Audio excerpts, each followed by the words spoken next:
여야 의원들이 나누는 허심탄회한 토크 여의도 펀치 시작하겠습니다. 오늘은 더불어민주당의 김병욱 의원, 자유한국당 백승주 의원 모시고 얘기 나눠보도록 하겠습니다. 안녕하십니까? 네, 안녕하세요. 안녕하세요. 상황이 상황이고 시국인 만큼 신종 코로나 바이러스 관련 얘기로 두 분과 얘기를 나눠보도록 하겠습니다. 오늘 오전에 당정청 회의가 있었습니다. 정세균 국무총리가 관련 발언을 했는데요. 일단 먼저 들어보고 오겠습니다. 중국 후베이성뿐 아니라 주변 지역의 상황도 면밀히 확인하면서 양국 간 협력하에 필요한 조치를 취해 나갈 것입니다. 또한 중국 입국자가 아닌 경우도 필요하다면 검사를 지원하겠습니다. 혹시 모를 추가 확산세와 사태의 장기화 가능성에 대해서도 철저히 대비하겠습니다. 직접적인 피해가 예상되는 수출기업, 관광업계, 소상공인에 대한 지원 방안을 우선 준비하겠습니다. 정부가 가짜뉴스가 생산, 유통되지 않도록 엄정 대응할 것입니다. 정치권에 초당적 협력을 요청드립니다. 조속히 2월 임시국회를 개최해서 검역법과 의료법 처리를 서둘러 주실 것을 부탁드립니다. 네, 어제부터 중국 후베이성을 방문했던 이력이 있는 외국인들에 대해서 입국이 제한되고 있습니다. 이 조치를 놓고서 정부의 조치가 부족하다, 늦었다라는 지적도 있고요. 적절하다, 적정하다라는 지적도 있습니다. 두 분께 일단 정부의 이번 대응 조치가 어떤지를 어떻게 생각하시는지를 여쭤보도록 하겠습니다. 먼저 김병욱 의원 말씀해 주시겠습니까? 네, 안녕하세요. 네. 김병욱입니다. 알베르 까미가 이런 얘기를 했습니다. 역병은 사라진 게 아니라 책갈피와 방구석에서 숨어서 우리가 방심하길 기다리고 있다. 준비를 많이 해오셨습니다. 네, 그 정도로 역병, 전염병에 대해서는 우리가 조금만이라도 방심하면 언제든지 퍼져서 우리의 건강과 생명을 위협할 수 있다. 이런 경고의 말인데요. 정말로 이번 그 신종 코로나 바이러스에 대해서 우리가 과민하다, 과잉이다라고 얘기는 하고 있는데 그 정도로 우리가 더 준비를 철저히 해서 잘 대응을 해야 된다 생각하고요.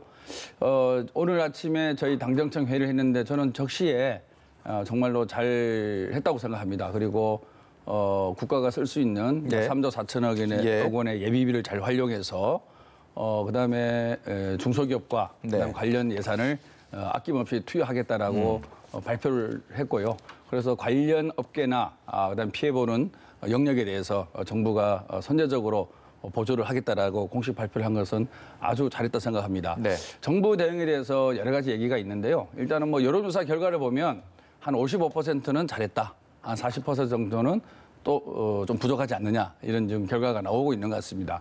이런 전염병 같은 국가적 사안에 대해서는 저는 정부를 믿고 차분하게 제대로 꼼꼼하게 대응하는 자세도 상당히 중요하다고 생각합니다. 그리고 일단 여론조사 결과도 정부에서 나름 잘 대응을 하고 있다. 이런 결과가 나와 있으니까요. 물론 완벽할 수는 없겠지만 우리 정치권에서 왈가왈부하고 나름대로 이의를 제기하는 것도 뭐 필요하겠지만 전체적인 큰 틀에서는 정부와 그다음에 전문가, 방역 단체를 믿고 차분하게 그에 따라서 국민들이 대응을 해 나가는 자세가 오히려 더 필요하지 않을까 그런 생각을 하고 있습니다. 백승주 의원께서는 조금 다른 견해가 아닐까라는 제 생각이 드는데요. 이 정부의 대처가 뭐 어떻게 평가를 하시는지 궁금합니다. 어떤 국민 입장에서 걱정되는 부분이 빨리 정부 잘 대응해서 해소되기를 바라는 마음은 똑같습니다. 그런데 이번에 일련의 조치들에 대해서 이것이 정말 선제적으로 체계적으로 잘 대응하고 있느냐에 대해서 저는 그렇지 않다고 봅니다. 정말 사후 약방문, 늦장 대응이 두드러졌다 이렇게 보고요. 그 1월 4일부로 후베이성에 거주하는 중국인 또 거기에 체류했던 사람들의 국내 입국을 이렇게 금지시켰는데 이미 일부 언론에 다 보도되었지만 이미 1월 1일, 1월 2일 이때 벌써 미국과 러시아, 홍콩 모든 나라들이 이미 조치를 취한 상황인데 2일 내지 3일 늦게 우리가 조치를 취했거든요. 이때 늦어진 게 뭐가 문제냐 하지만 이 전파 속도라든지 위험성을 봤을 때 48시간, 72시간은 골든타임을 놓친 거다. 이렇게 볼 수 있고 이게 저는 비전문가입니다. 전문가인 대한의사협회 최대집 교수가 골든타임을 놓쳤다. 중국 전역에 대한 입국을 금지시켜야 된다. 이런 이야기인데 그건 물론 외교적 문제가 있고 또 여러 상대가 있지만은 그러나 전체적으로 사후 약방문이라는 주장에 좀 저는 동의하고 그렇다고 생각을 합니다. 그런데 지금 이런 부분에 대해서 정부가 오늘 그 여론조사를 해서 이 시급한 상황 이걸 또 저 여론조사에서 뭐 몇 프로가 잘했다 하지 않느냐? 그건 말이 안 됩니다. 이런 부분은 적어도 80% 내지 90% 전 국민이 신뢰하는 여론조사가 나오지 않으면 여론조사를 근거로 하는 이게 잘하고 있다 못하고 있다 이렇게 하는 것 자체가 조금 맞지 않다고 생각을 하고요. 어쨌든 저는 이번에 조치가 초기 대응에서도 우리가 보건사회부가 처음 발생이 12월 22일에 발생했고 우리 보건복지부가 1월 3일에 조치했는데 대통령은 1월 28일 돼서 좀 여기 언급을 하거든요. 그 메르스 대책 때 어땠냐? 메르스가 발생할 때 2015년에 발생할 때는 민주당이 우리 정부에 대해서 대통령이 컨트롤 타워가 내가 다 알았고 얼마나 정치 공세를 폈어요. 그러나 우리 한국당은 그런 정치 공세 대신에 뭐 전문 TF를 만들어서 이 해소에 집중하고 있습니다. 그러나 늦장 대응하고 잘못 대응하고 있는 데서는 이렇게 알릴 수밖에 없다. 저는 전문가 입장에서도 이 사후 약방문이라는 이런 진단이 나오고 있습니다. 네, 집권 여당인 민주당도 그렇고요, 자유한국당도 그렇고 이 TF까지 구성해서 이번 사태를 해결하는데 어떤 국가적인 총력을 모으는데 많은 힘을 모아주시기를 저희는 기대를 하고 있고 어제 자유한국당 TF 신상진 의원 저희 모셔서 얘기 들었고 내일은 민주당에서 또 저희가 모셔서 말씀을 들으니까. 두 분의 견해가 이렇게 다르긴 하지만 초당적인 협력을 통해서 이 사태를 극복해야 된다는 그 마음가짐은 같다라고 저는 이해를 한 가지 좀 말씀을 드리면요. 저희가 차분하게 꼼꼼하게 제대로 대응을 해 나가야 되지만 과도한 공포와 또한 요즘에 가짜 뉴스가 상당히 많이 나돌고 있습니다. 정세균 총리도 그 얘기를 했죠. 제 지역에서도 그런 소문이 나돌았는데요. 그 부분에 대해서는 정말로 모든 사람한테 백행무익이다. 그런 말씀을 꼭 드리고 싶습니다. 그래서 저희가 객관적 팩트에 근거해서 제대로 잘 준비를 해나가는 것이 지금 이 순간에서 가장 중요한데 그것을 확대하거나 과장되거나 너무 이제 공포를 조장하는 그런 부분에 대해서는 정말로 정부에서도 냉정하게 잘 대응을 해야 되지 않느냐 그런 생각을 하고 있습니다. 하나 더 보태면은 역병이라고 말씀했는데 우한 폐렴 이 문제에 대해서 물론 우리 야당하고는 또 정부는 좀 복잡하게 다른 생각을 해야 되지만 지금 이 문제를 다루는 데 있어서 왜 늦장 대응하고 제대로 과감하게 초기 대응을 잘못하고 초기 대응하지 못했냐 이런 부분에서 너무 이 국민의 건강 이보다도 다른 문제를 많이 생각한 것 같아요. 중국과의 관계 생각해야 되겠죠.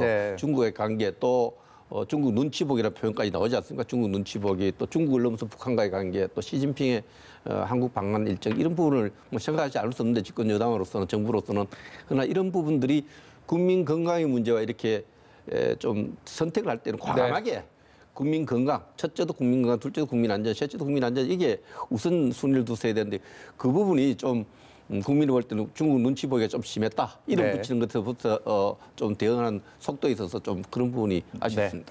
총선이 어느덧 70일가량 남았습니다. 이제 21대 총선을 이 시기쯤 되면 정말 그야말로 선거 전국이 몸으로 체감할 수 있을 정도로 나와야 되지 않을까 싶은데 이 신종 코로나 바이러스로 인해서 글쎄요 예전만 못한 그런 상황인 거는 같습니다.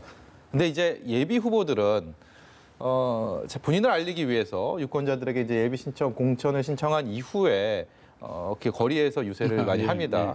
근데 지금 이제 신종 코로나 전국으로 인해서 악수도 못하는 제대로 못하는 상황이라고 하니까 이런 표시도 하고 그냥 인사만 하고 소독제를 발라주시기도 하고 막 이러면서 가진 어려움을 겪고 있다라고 많은 보도도 보셨을 텐데 직접 또 겪으신 분들도 많으시고요. 근데 두 분께서는 또 현역 의원이시지 않습니까? 현역 의원은 또 그만큼의 본인을 알리는 데 있어서는 또 여러 가지 유리한 점이 있기 때문에 이번 선거에 또 하나의 큰 변수가 되지 않을까라는 생각도 듭니다. 이른바 현역 프리미엄이 있을까라는 것에 대해서 두 분은 어떤 견해를 갖고 계신지 차례로 여쭤보겠습니다. 저도 며칠 전에 페이스북에 글을 올렸습니다. 앞으로 악수하지 않고 선거운동 가겠습니다. 글을 올렸거든요.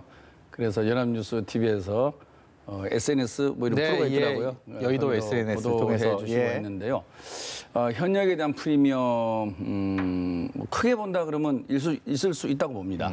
그런데 저도 정치를 해보면요. 인지도가 반드시 지지도로 연결되지는 않습니다. 인지도는 현역이 아무래도 있겠죠. 언론도 타고 법안도 내고 예산도 확보하고 그다음에 어정보고에도 할 수 있고요. 다양한 방법을 통해서 4년 동안에 지역 주민들과 소통하고 교류해 왔기 때문에 분명히 저는 인지도는 예비 후보들보다는 다른 예비 후보들보다는 높을 수 있다고 생각합니다. 근데 그 인지도가 과연 100% 지지도로 이어지느냐? 저는 그것은 아니라고 보거든요. 4년 동안에 그 해당되는 국회의원이 얼마나 정말 국민의 편에서 민생을 중심으로 일을 잘 해왔느냐. 그 평가가 좋을 때만이 인지도가 지지도로 이어지는 것이지 그렇지 않은 경우에는 오히려 인지도가 높은 것이 지지도에 마이너스가 될 수도 있습니다. 그런 의원 같은 경우는 이번 기회에 잘못된 정보라든지 잘못된 어정 내용을 이렇게 잡을 수 있는 기회가 될 수 있는데 그런 기회가 이제 없는 것이겠죠. 그래서 지금 어쨌든 뭐 다들 공감하듯이 국민의 건강과 안전이 가장 우선이 돼야 되는 거죠. 따라서 국민을 염두에 두고 정치 행위를 하는 우리 국회의원들도 국민이 건강과 안전에 가장 적이 되는 지금 신종 이 바이러스 때문에 다들 걱정을 하고 있는데 이 부분에 맞춰서 선거운동을 하는 것은 당연하다고 생각하고요. 일단 저는 신체적인 접촉을 최대한 줄이는 것이 저희 업무라고 생각합니다. 나머지 시간은 아무래도 좀 공부하고 정책 개발하고 그리고 공약 만들고 그리고 소규모 뭐 맨투맨이라든지 한 2~3명 정도 이렇게 대화를 하고 간담회를 할 수 있으면 하는 그런 방식으로 이 좀 급한 시기를 지나가야 되지 않을까 그런 생각을 하고 있습니다. 자유한국당 뭐 특히 백승주 의원 같은 경우는 또 다른 변수들도 분명히 있습니다. 뭐 TK 지역에 대한 한국당의 얘기들이 워낙 뭐 많고 거기에서 어떤 상황들이 벌어질지 모르기 때문에 그럼에도 불구하고 또 역시 현역 의원이기 때문에 이번 총선에 좀 더 유리하지 않을까라는 생각도 많이 합니다. 지금 뭐 솔직히 김 의원이 잘 설명하셨지만 현역과 그 정치 신인의 어떤 구도에서는 분명히 정치 신인이 불리한 여건입니다. 왜냐하면은 신인은 이렇게 많은 사람을 만나서 현역을 좀 비판하고 현역 약점을 좀 들춰내고 이래야 이제 인지도도 올리고 또 능력도 이제 능력에 대한 신뢰도 없고 하는데 그런 기회가 줄어들었죠. 뭐 그러나 이걸 정당 간의 어떤 구도로 보면은 집권 여당과 야당의 관계에서 보면 참 야당이 너무나 불리한 기울어진 운동장이 더 기울어졌어요. 왜냐하니까 이 결국은 연합뉴스가 들으면 좀 서운할지 모르지만 공중편이든 종편이든 전부 정부 영향을 많이 받고 있잖아요.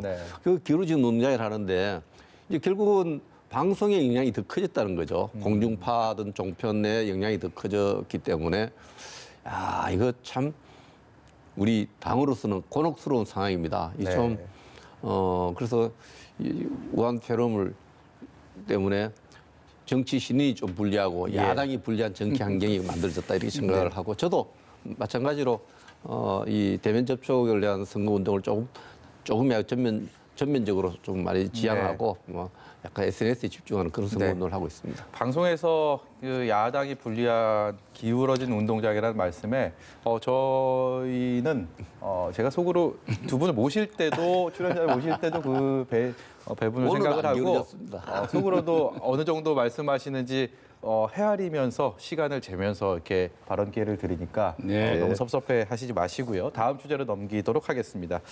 미래한국당 얘기해 보겠습니다. 자유한국당의 위성정당 준연동형 비례대표제가 처음 도입되면서 생긴 이번 선거의 또 하나의 풍속도인데 중앙당 창당대회를 열었습니다. 그런데 미래한국당, 그러니까 자유한국당을 제외한 다른 당의 시선은 곱지가 않습니다. 일단 그 얘기 좀 듣고 오겠습니다. 자유한국당의 위성정당 미래한국당이 오늘 출범한다고 합니다. 정말 코미디 같은 정치 현실에 한마디로 참담함을 금할 수 없습니다. 정치적 계산과 또 꼼수만 난무하는 정치를 지켜보는 우리 국민들의 심정을 생각하면 송구스러울 뿐입니다. 자유한국당의 맹성을 촉구합니다. 이중당적이 금지되고 있는데도 대놓고 이를 어기고 한성교 의원에게 당대표를 맡으라고 하고, 그러니까 이건 아주 대놓고요, 헌법과 국민을 무시하는 행위가 아닌가 이렇게 봅니다.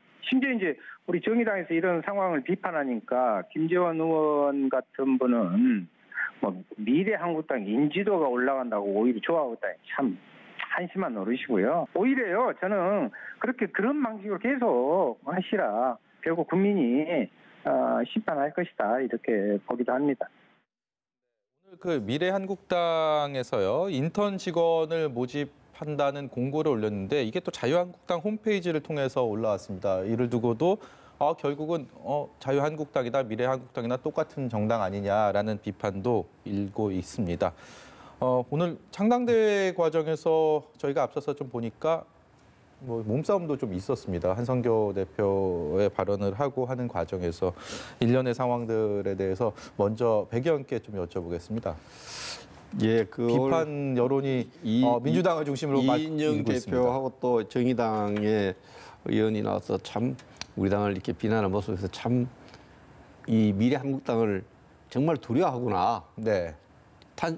미래한국당 보통 정당이 출범하면 축하함 남 보내고 축하함 보내고 축하해 주지 않습니까? 예. 그러니까 정치하는 분들이 또 다른 정당 대표들 저렇게 두려워하구나 생각이 드는데, 그러니까 미래한국당을 누가 만들었냐를 좀 따져봐야 됩니다.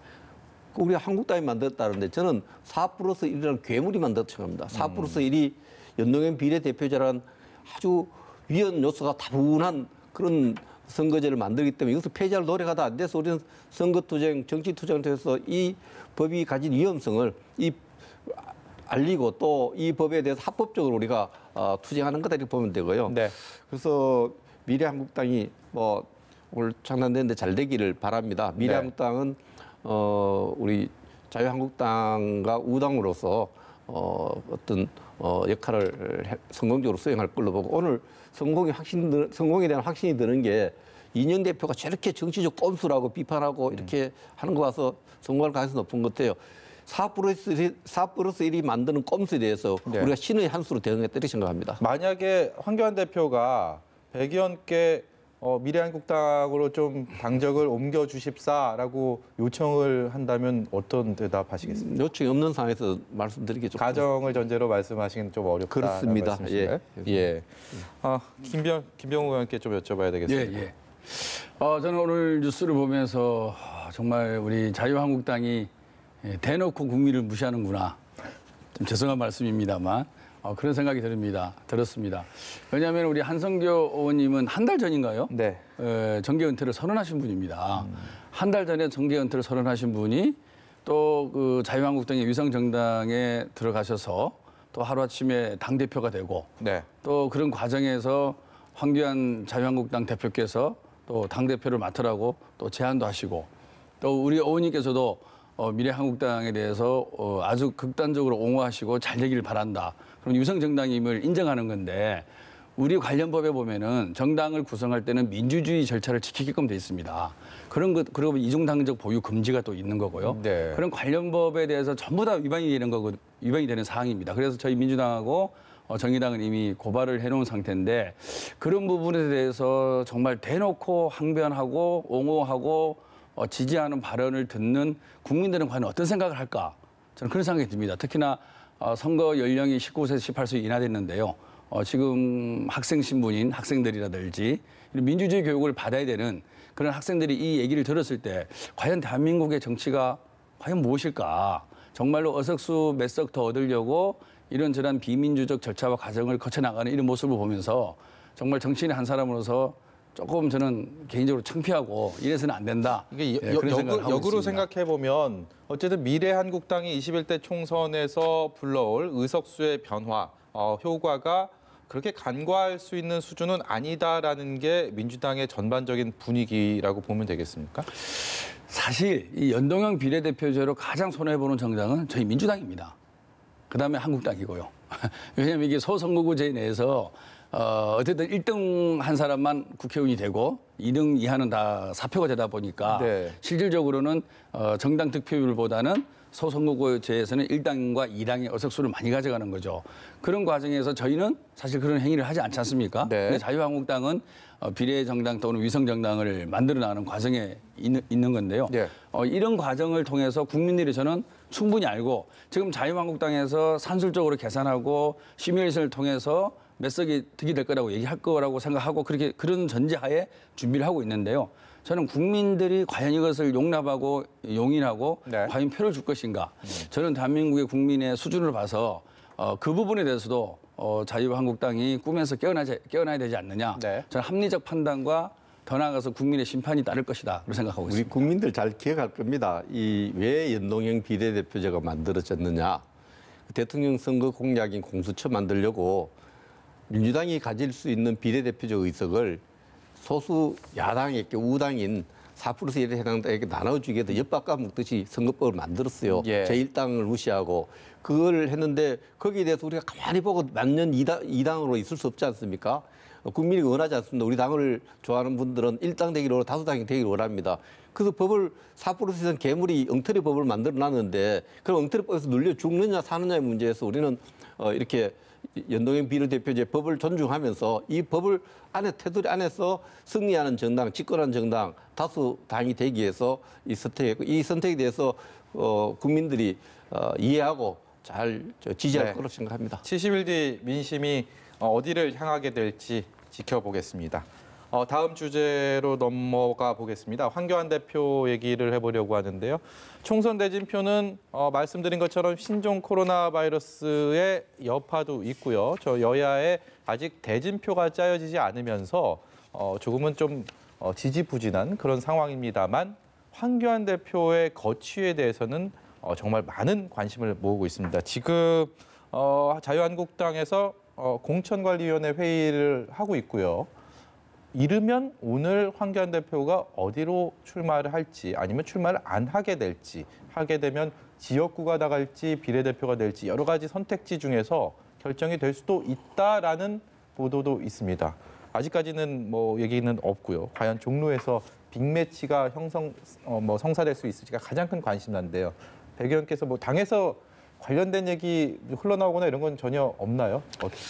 저도 꿈에서 이제 지역 활동하다 올라왔기 때문에 그 내부에 진행된 내용을 자세히 알 수는 제가 없는 입장입니다만, 네. 그러나 황교안 대표를 제가 저녁에도 다시 만날 일이 있어 좀 만났습니다. 그러면 지금 제일 고민하고 있는 요소가 개인으로서의 당대표 황교안으로서의 어떤 정치적인 유리 불리함이보다는 한국당의 어떤 총선 승리를 위해서 어떠한 포지션으로 어떠한 모습으로 총선이 임해야 되느냐 이런 부분에 대해서 고민을 많이 하고 있고 또 본인 생각뿐만 아니라 공정관리위원회라든지 당 중진들과 또 당의 지지 세력들과의 어떤 그런 고민의 시간이 좀 길어지는데요. 네. 이걸 우리가 금도라는 게 있는데 집권 여당에서 일부 의원들이 이리 오라 저리 오라 이거는요. 네. 그 상대당 당 대표에 대한 예의가 아니다. 네. 우리가 우리 당의 전략 승리를 위해서 우리가 고민하는 거 우리 선택하기 좀 기다려야 되지. 네. 그리고 약간 그런 모습들은 이리 오라 저리 오라 하는 것은 서로가 맞지 않다. 예. 금도를 좀 지켜주길 바랍니다. 네, 그 선택을 조금만 기다려 보도록 하죠. 그러면 저희가 다음 주제 넘어가기 전에 영상을 좀 준비한 게 있어서요. 그거 보고 마지막 주제 여쭤보겠습니다.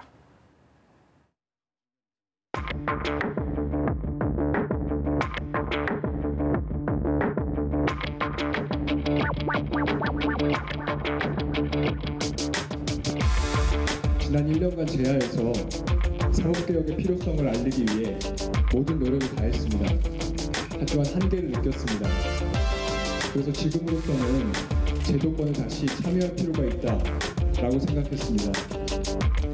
이수진이 그분들 마음을 안고 반드시 사법개혁을 이루겠습니다.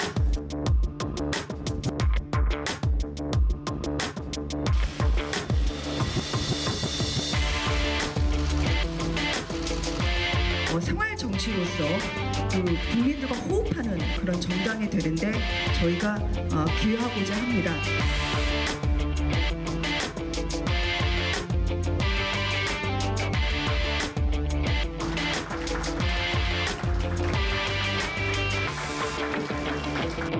대한민국 사기 공화국의 최정점에 있는 이 사기 카르텔을 때려잡고 싶습니다.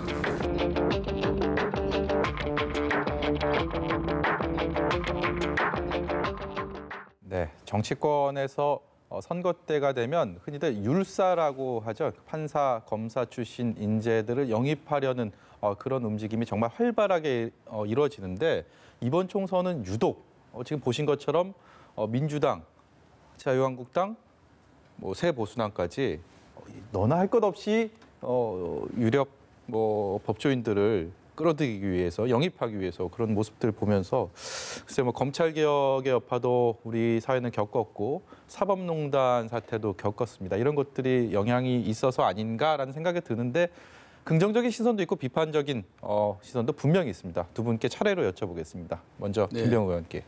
그 말씀 드리기 전에요. 네. 우리 한겨레 대표님, 우리 의원님들이 이리 와라 이런 적 없고요. 네. 한국당에서 어느 지역구가 이제 거론이 되다 보니까 그 해당되는 지역구가 저랑 한번 붙읍시다 이렇게 얘기했다는 말씀을 꼭 좀 드리고 싶습니다. 네. 다만 장고 끝에 악수가 안 나오기를 바라겠고요. 제가 보니까 그러니까 20대 국회에서 300명, 299명 국회의원 중에서 지난번에 조사를 해보니까 한 16% 정도가 법조인 출신이더라고요. 16%가 많으냐 적으냐에 따라서는 나라에 따라서 다 다를 수 있다고 생각하고요. 하지만은 어찌됐든 저는 이제 증권계 출신인데 제가 20대 국회의원 중에서 유일하게 증권계 최초의 국회의원입니다. 이 금융과 증권계 출신들이 좀 많이 왔으면 좋겠는데요. 유독 법조인 출신들이 좀 많다라는 평가는 분명히 있는 것 같습니다. 그러다 보니까 국회가 양보와 타협에 의한 합의 정치, 협의 정치가 안 되고 결국 사법부의 판단에 의존하는 이런 것들이 법조인이 많아서 그런 거 아니냐라는 오비락이 될 수는 있지만 어떤 그런 그 분위기도 좀 형성이 돼 있는 것 같고요. 그래서 저희 당에서 영입한 두 분은 이제 사법농단과 사법 개혁을 위해서 이제 영입을 한 거고요. 아마 그렇지만은 너무 한쪽 영역에 전문가가 많이 들어오는 거는 결코 바람직하지 않고 뭔가 좀 균형 잡힌 각계 영역의 전문가들이 골고루 섞이는 그런 국회가 되기를 바랍니다. 마지막으로 백승주 의원께 여쭤보겠습니다. 우리 제가 존경하는 박관용 전 국회의장을 만나니까 국회에 율사들이 많이 들어오기 시작하니까 정치가 실종되고 고소 고발만 난무한다 그래요. 오늘 우리 미래한국당 만나 또 고발했잖아요. 서로 상당 고발하니까 정치가 실종 고발하는데 율사들이 들어오니까 너무 비용이 안 들어서 고소 고발이 많아요. 그래서 이런 부분들은 율사들이 들어오실 때 저는 국회 입법기능이 있기 때문에 율사들이 당연히 어느 나라나 우리나라뿐만 어느 나라나 율사들이 많이 들어옵니다. 그 부분 많다 적다를 떠나서 나쁘게는 생각하지 않습니다. 그러나 율사가 의정 활동할 때는 고소 고발보다는 국민 눈높이, 국민의 가슴 속으로 들어가서 고민하고 시대 정치 읽어내고 또 미래를 위해 치열하게 고민하는 그런 의정 활동을 해야 된다. 율사적 지식을 가지고 하기보다는 법의 정신, 철학, 시대 정신을 갖고 정치를 했으면 좋겠다 이 바람을 전하고 싶습니다. 증권계와 그리고 학계, 공직을 두루 거친 두 분의 말씀을 들으면서 오늘 말씀 여기까지 듣도록 하겠습니다. 지금까지 더불어민주당의 김병욱 의원, 자유한국당의 백승주 의원이었습니다. 고맙습니다.